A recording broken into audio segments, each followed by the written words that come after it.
और इस वक्त एक बड़ी खबर का रुख करना होगा। छत्तीसगढ़ में ईडी के छापे से जुड़ा बड़ा अपडेट। सर्च ऑपरेशन के दौरान भारी मात्रा में कैश मिला है। जब्त कैश की काउंटिंग का काम चल रहा है।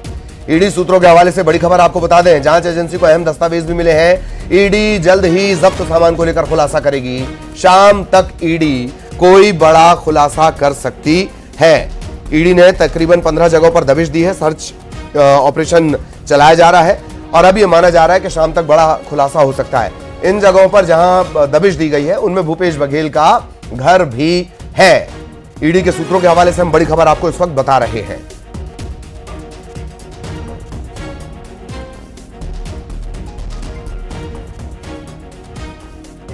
बड़ी खबर शराब घोटाले को लेकर यह पूरी रेड मारी गई है। शराब घोटाले में जो भूपेश बघेल के बेटे चैतन्य, उनके ठिकानों समेत 14 जगहों पर दबिश दी गई है। दस्तावेजों की जांच की जा रही है। भारी मात्रा में कैश मिला है, इस तरह की भी जानकारी मिल रही है। ईडी सूत्रों के हवाले से बड़ी खबर इस वक्त हम आपको बता रहे हैं। भिलाई 3 के पदमनगर स्थित घर पर सुबह 4 गाड़ियों में टीम पहुंची थी। चैतन्य बघेल से जुड़े जो करीब 14 ठिकाने हैं उन पर भी दबिश दी गई है। 2100 करोड़ का शराब घोटाला है। इसमें चैतन्य बघेल को भी लाभ पहुंचाने की बात निकलकर सामने आई है। ईडी लगातार ये कार्रवाई कर रही है। सहयोगी शंकर आनंद हमारे साथ जुड़े हुए हैं। शंकर आनंद, ये एक बड़ा अपडेट, भूपेश बघेल से जुड़े ठिकानों पर भी कार्रवाई चल रही है। 14 ठिकानों पर कार्रवाई चल रही है और अब वहां से दस्तावेज भी बरामद हो रहे हैं। शंकर, देखिए, ये जो सर्च ऑपरेशन है, ये सर्च ऑपरेशन चैतन्य बघेल और चैतन्य बघेल के साथ साथ कई अन्य आरोपियों के खिलाफ है।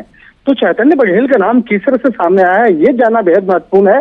और दरअसल इस मामले में जो हमारे सूत्र बताते हैं कि पिछले कुछ समय पहले जिस तरह से कवासी लखमा की गिरफ्तारी हुई थी और इसके साथ साथ कई अन्य आरोपियों की गिरफ्तारी हुई थी, तो उनसे जब पूछताछ किया गया था तो उसी पूछताछ के दौरान में चैतन्य बघेल का नाम सामने आया था। उसके बाद आज उससे जुड़े हुए लोकेशन पर आज सर्च ऑपरेशन की कार्रवाई चल रही है। लेकिन इस सर्च ऑपरेशन के दौरान में किस तरह के दस्तावेज बरामद हुए हैं और किस तरह से तमाम इनपुट इकट्ठा किए गए हैं, इस मामले में हो सकता है कि आज देर शाम को या कल तक औपचारिक तौर पर तमाम जानकारियों को ईडी के द्वारा साझा किया जाएगा।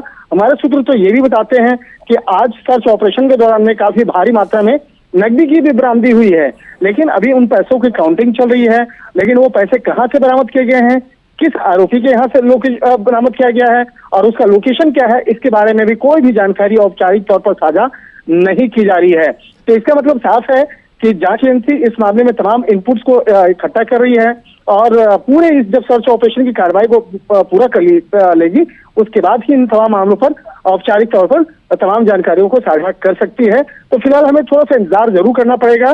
लेकिन जिस तरह से यहाँ पे कहा जा सकता है कि भूपेश बघेल के बेटे चैतन्य बघेल के खिलाफ जिस तरह से ये सर्च ऑपरेशन है और इसके साथ साथ कई अन्य आरोपियों के खिलाफ ये सर्च ऑपरेशन है, ये मामला जो है छत्तीसगढ़ शराब घोटाला से जुड़ा मामला है, जो तकरीबन 2161 करोड़ का ये घोटाला बताया जा रहा है। तो अब देखना लाजमी होगा कि ये 2000 करोड़ से ज्यादा का ये जो घोटाला है, इस मामले में किस तरह से तमाम साक्ष्यों को आज इकट्ठा किया गया है और इस मामले में निश्चित तौर पर कह सकते हैं कि आने वाले दिनों में कई आरोपियों को पूछताछ का समन भी भेजा जाएगा। बिल्कुल बिल्कुल, बहुत धन्यवाद शंकर, आप लगातार नजर बनाए रखें, आगे भी आपके जरिए अपडेट अपने दर्शकों तक पहुंचाएंगे।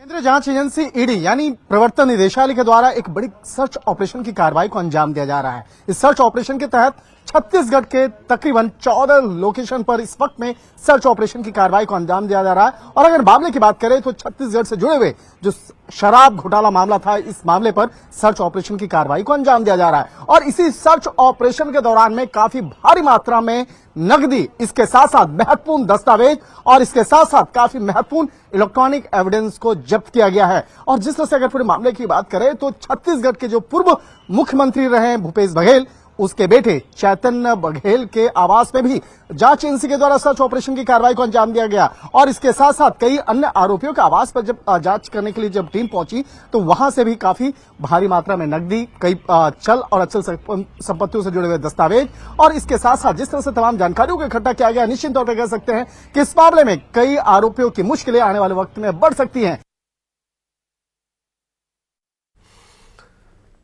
और अब बलरामपुर से खबर, छत्तीसगढ़ बॉर्डर पर पटाखा गोदाम में आग लग गई।